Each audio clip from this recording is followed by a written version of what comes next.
अगर आप आज शुरू कर रहे हो तो try and avoid lot of mistakes of the past.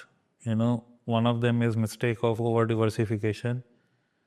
तो अगर आप गूगल भी कर लोगे, पढ़ भी लोगे, तो भी आपको दिखेगा कि एक पोर्टफोलियो में कितने नाम होने चाहिए फॉर गुड आउटकम्स. तो जैसा मैंने कहा कि आप अभी आप किस बेस ऑफ नॉलेज से शुरू कर रहे हो, बट सपोज नॉलेज कम है और आप फर्स्ट टाइम शुरू कर रहे हो, तो एक चीज़ जो आसान है वो ये कि कौन ग्रोथ इन्वेस्टर है, कौन वैल्यू की बात करता है. एक ग्रोथ को चुन लो, एक वैल्यू को चुन लो, दोनों में एलोकेशन कर दो. Journey should be smooth and overall, because you are owning, so if you choose us on the growth side, you will get, let's say, ballpark 25 to 30 names on the mutual fund side. Choose somebody on a value side, 80 से 100 के नाम मिलेंगे, 120-25 नाम में आपका portfolio बन जाएगा. Overall आपकी जर्नी ठीक हो जाएगी. अब there are categories where which you can choose. तब क्या होता है, कुछ कैटेगरीज में मैनेजर को फ्रीडम ज़्यादा होती है.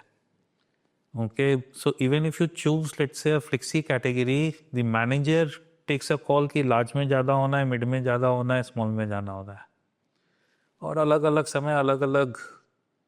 उससे अच्छा है कि अगर आप एलएमसी टाइप की कैटेगरी चूज करो या मल्टी कैप टाइप की कैटेगरी चूज करो जहाँ ऑलरेडी वो डिफाइंड है, तो वो ट्रू ब्लू फ्लेक्सी बन जाता है. तो आप दो हाउसेस के लार्ज एंड मिड कैप या मल्टी कैप फंड चुन लो और पेयर कर लो. I think without too much of trouble you should have a great journey for a long period of time. Now, I was with a IFA conference some time back, and there was a guy who came and shared his experience saying कि I've been invested in some 5 mutual funds for 16 years. Okay, and this is the compounding I have received, and I paid 0 tax. बोला मेरे सारे नहीं चल रहे हैं, but I have opted not to change anything.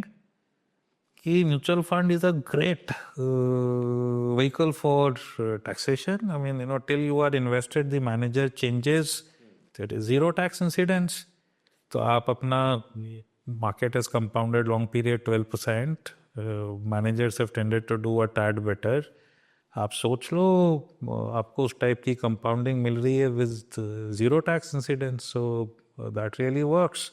So अगर आप इस तरीके से डिसाइड करोगे, आपने एलोकेट कर दिया और you are giving it a long period, the compounding that you can obtain is very different versus you do on any other vehicle and you keep churning because there is tax leakage all the while.